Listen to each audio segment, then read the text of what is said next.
Did you know that people doing the job that you want to do are the same people that can help you get the job you want to do? What do I mean by that? Why does that sound weird? Why does that sound super simple and almost too easy? Because it is, and it's because you're not doing it. So imagine this. Let's pick a random job, data analyst. You want to be a data analyst and you want to work for BT, for example. And you can find 10 data analysts in BT who have been hired 6 months ago, 12 months ago, 18 months ago, 24 months ago, 2 years. And you might reach out to these people. Well, you might not be doing this at all, but I just want to change the way you think. You might reach out to these people, and rather than saying, "Hey, can you help me get a job?" because that's too direct, you start asking them questions about what it's like working in BT. You start asking them questions like, "What was the interview process like?" You start asking them questions like, "Look, with the hiring teams, what do they specifically look for?" Now, if you do this stuff, you open up real conversations with real people who do not get a lot of messages. Data analysts who just started at BT 6 months ago are not getting, "Hey, please give me a job" messages from people. They're probably not getting any messages. So these are perfect people to reach out to because the chances of conversion, i.e., getting accepted, getting a reply, getting some form of advice, is quite high. If you reach out to a head of HR and you say, "Hey, can I get a job?" they're going to say, "Please apply online." By the way, just did a video on that. Please do watch it. It will help you make a very good reply when they say, please apply online."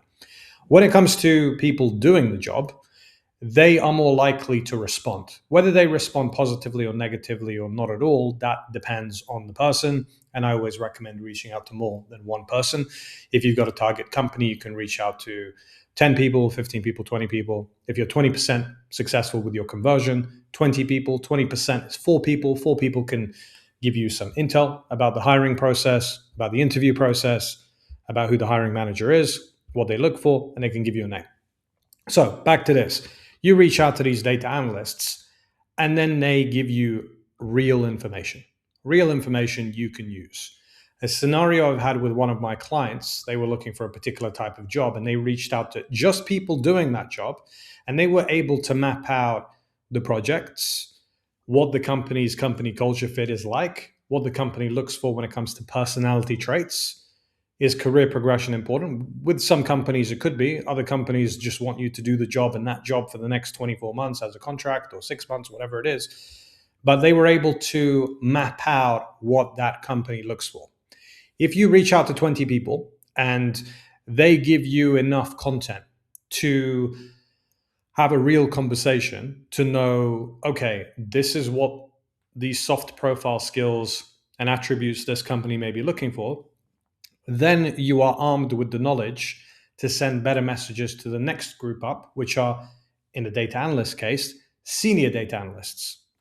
Now, senior data analysts are basically individuals who influence the hiring process via projects that they have. Not all of them, but some of them do.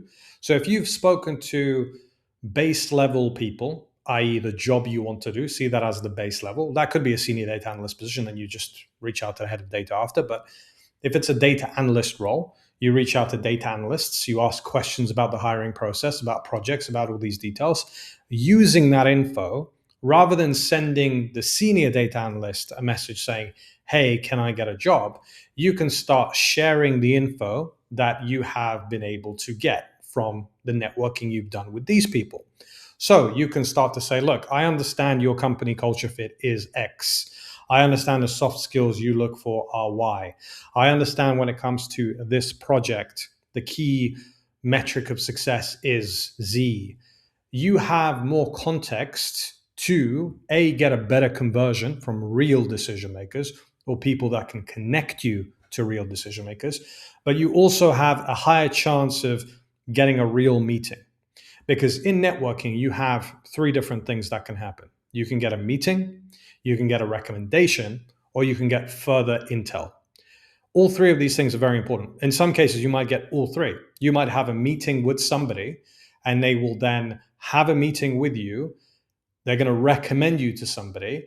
They're also going to give you intel about how to improve your chances of getting that recommendation to turn into an interview.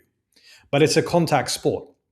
So back to the title of this video, there are people who are doing the job that you want to do, who are a stepping stone, an entry point to being able to network effectively.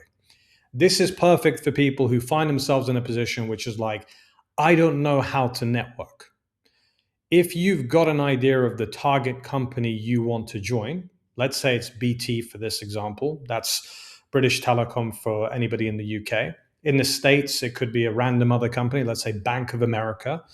In any other part of the world, pick your favorite company, a large institution, a startup, or a scale up, whatever you like, doesn't really matter. But people that are doing the job that you would like to do. So, whatever position it is, obviously, if you're a CEO and you're watching these videos, you might want to reach out to me and I'll give you a different type of plan. But if you're looking for anything from entry to mid level, this is perfect. This gives you a lower base to start with because you don't really worry too much about messing up with people who are just doing the job that you want to do. You can send a very direct message. They might not accept, they might not reply, they might ignore you. No harm, no foul. That's fine. If they give you enough content to know what to reach out to the next ladder of people, i.e., senior job title, these people you can really kind of prod with the intel that you've generated. So if you go for the soft skill attribute or the company culture fit or whatever it is, you might have some really unique piece of advice from 7 people doing the same job. You might get something like, hey, our company's expanding so much, we're hiring like crazy. We've got this new market share that we're trying to aggressively attack. The key skill that management are talking about when we have our morning meetings is XYZ. That is a very, very important piece of intel you might not have had if you hadn't have reached out to those people. So if you reach out to these people and they give you that piece of content, you then go to the next ladder. That next ladder are senior job title. Senior job title has a meeting with you. Now, these people might get more messages, but then again, they're not hiring managers. They're not HR business partners. They're not the head of HR. Fun fact, almost all of my clients on my platform generate their first interview by reaching out to senior and then job title. So if you're a data analyst, reaching out to a senior data analyst to refer you to the hiring manager carries more weight than if you just randomly apply. So keep that in mind. So now you're at the senior job title. They have a conversation with you. When you do have a meeting, you have actually something more substantial to talk about. You can generate from the meeting itself, from the connections and from the pieces of responses you've had, real content to have a meeting. You're not going to be twiddling your thumbs saying, hey, my name is, I want a job. That's not going to work for you. But if you have content from soft skills, company culture, work style, project details, market share, whatever it is, you can start your meetings as a higher perceived value job seeker. You're not, hey, can I get a job? It's like, this is what I know about your company and what you guys are doing and what your company looks for and what the next step could be for me. But I'm thinking about making an application. Before I do, I would love to have a meeting with you. I would love to see if you feel that I would be the right fit. Because something else that you don't know about, people doing jobs at either same level or above, they can refer you. And if they refer you and you get the job, they get financially compensated for that. Big, big deal. A lot of people don't know. If they're financially compensated, it could be £5,000, £10,000, $5,000, $10,000, sometimes more, depends on the company. So there's a financial invested interest to help you. There's also what I think people are good. I think some people are bad, but I think there's a lot of good people and a lot of great companies. If you're direct with people, if you're polite, if you stick out from the crowd, but in a genuine way. So don't send a random message that's designed to get their attention, like, hey, read this before the message self-describes. Don't do that. But effectively say, right, I've reached out to people on your team. They've mentioned these details about the project. I would love to find out a little bit more about when your company hires, what you think your company looks for. That would be pretty genuine if that was the case. So again, starting from people who are doing the job that you want to do, that's an entry point. Entry point to the senior people. Senior people carry a lot of weight. They carry that real influence in the hiring decisions. Because if you think about it, a hiring team, when they get the CFO and the CEO saying, hey, we need to hire more people because this project we're doing, we're getting more investment from our shareholders, so we need to double down on that. They're going to ask the team who are already doing things close to that project or who know more about the technical details. They're going to say, right, who do you think we should hire? What do you think we should? Here's a job spec. What should we do? Now, if those people know people who they would recommend, they're financially compensated. But even if they're not, they have project details. They're already going to think about you when that job spec comes into play. And that's a big thing that practically all job seekers don't even think about. So again, zoom out from the apply, wait, hope for the best, send a random message to a recruiter and hope for a good reply. That's sort of old school stuff. That doesn't work anymore. Being someone with an unfair advantage in today's economy is knowing someone. I mean, my slogan on my LinkedIn and the How to Job slogan is 100 applications, 0 interviews, 5 conversations, 1 offer. That is through actually dealing with people. That's through actually having the right conversations with real decision makers. So if you think I'm going to get a job in this type of marketplace with nobody knowing about me and I'm going to hopefully pass the ATS, you are playing the lottery. You're quite literally playing the lottery. I did a video recently, a couple of videos back, about literally, I think the name of the video was 100 applications, 0 interviews, 5 conversations, 1 offer, where I displayed the funnel of an actual job application process. The funnel was for 1,000 applicants. So you have 1,000 applicants, you have 200 that are shortlisted that either a human reads or another ATS eliminates. From 200, you have 5 that are interviewed. And from 5 that are interviewed, you have 1 that is offered. That is a 0.1% chance of being offered a job for every 1,000 applicants. The trick to that is that there's not just 1,000 applicants anymore. There's 2,000, 4,000, 10,000.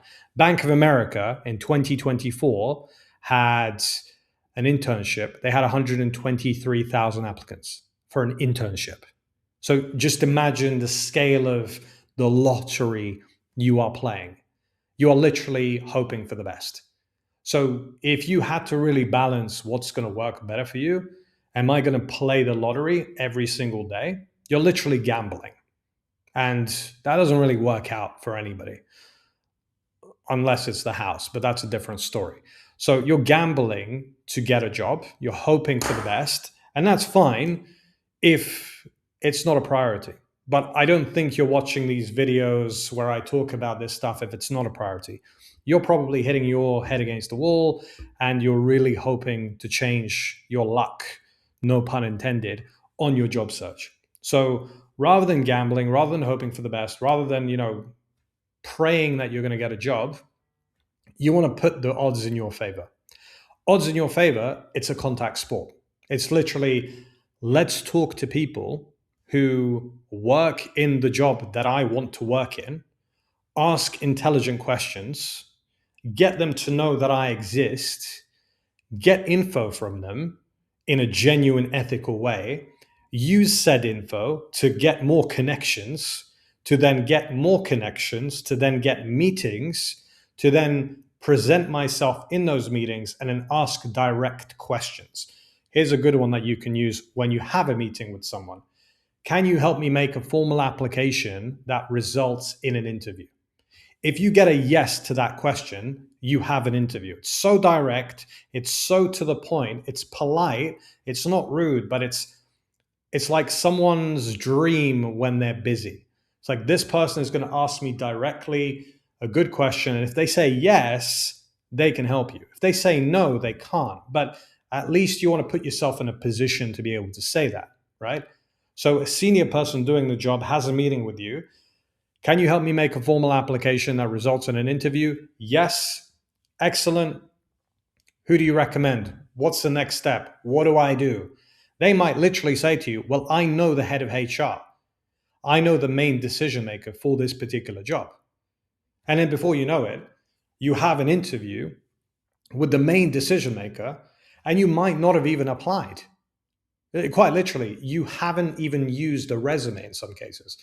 The job seekers that I deal with, I even tell them really controversially, let's not make applications for 7 days. Let's just speak to people. Let's speak to people doing the job. Now, the natural question for you would be, well, Milo, that sounds great and that sounds logical and I can see it happening, which I'll be honest with you, if you can't see that happening, there's something very wrong. But the next question is, so what do I say? How do I reach out to them? What mechanism do I use? What are the networking conversation points? What happens when they accept? What do I say? Okay, they've replied to my question. How do I convert that into a meeting request?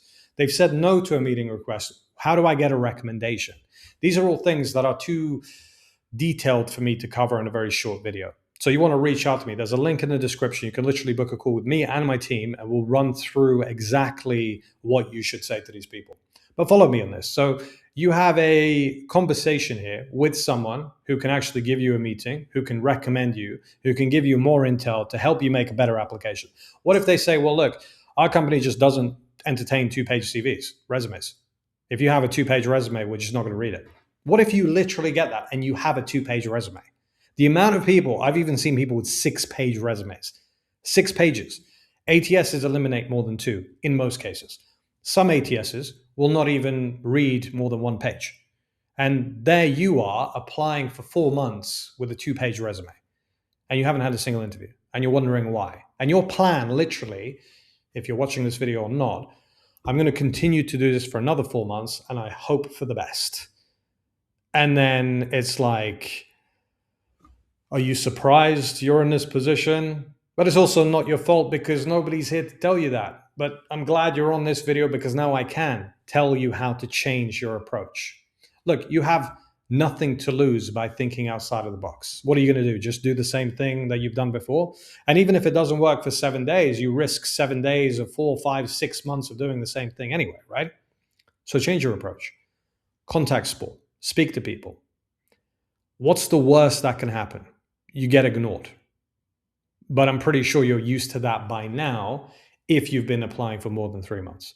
And by the way, I don't mean to make you feel bad about this, but I want to kind of shock you and shake you into action because the amount of people that message me and the amount of YouTube videos I see and the amount of Business Insider articles that I read of people like, hey, I've been applying for 12 months, 18 months, 24 months. I haven't had a single job interview and I'm doing jobs I don't want to do just to pay my bills, to look after my family.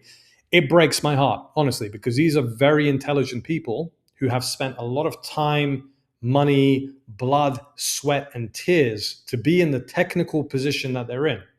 You might be a graduate. You've spent time and money to get to the position you're in. You might be a mid-level senior data analyst. You've spent a lot of time and money and experience to get to the position you're in.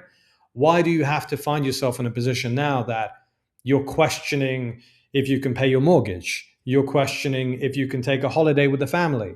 You're questioning, is your life going to be better like it used to be? Or is it going to be all downhill from here because you can't find a job you want to do? And you shouldn't have these thoughts because the market has sort of morphed into this Hunger Games style sport of who's more visible. That's all it is. It's just being more visible.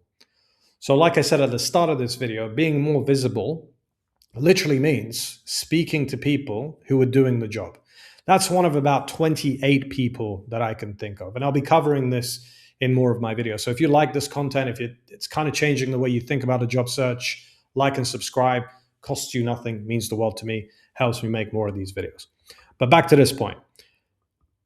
People doing the job, they've done interviews at this company. They know how the company hires. They know the questions that pop up. They know about the upcoming projects. They know about all these different things. And you can use that to your advantage to get to the next stage. What if they give you details about another company? It's called a cross-company referral. I'll do a video on that on another day. But a cross-company referral could be people referring you to another company that they know is hiring because they're in the industry. Maybe their competitors are poaching all of the data analysts from that one firm. Maybe all the architects are leaving that architect's office to a bigger firm that's just doubled down on their marketing. What if you're looking for a sales position and you're moving from a business development manager into a success manager, customer success liaison, customer success managers? These roles are kind of being here, there, and everywhere, and they're invested heavily by competitors. And you're going to be able to find that out. You're not going to know about these things unless you have, you know, subscriptions to Crunchbase, or you're spending money on data to know how companies are hiring. And if you're doing that, great. You're probably much more down the line unfair advantage over other job seekers if you are. But if you're not deploying it, you're wasting your money and time. So having real conversations with real people who are actually in the trenches will move you so much further down the line to actually generate more opportunities. Like, think about getting a recommendation in this market. I want you to see it in your mind's eye where you ask someone, they give you some intel, you ask for a recommendation, they give you a name, you connect to that person, they accept, you ask them a question, judging by what you've learned from the previous person. They reply favorably. They look at your LinkedIn profile. They ask for your resume. You have a meeting, and that meeting then goes to the next stage. You get an interview. It could literally happen like that. And I see it every single day. Look, if you need help, link in the description, comment any questions you have. If there's any videos you would like me to do, more than happy to consider it and do it. I'll see you on the next one.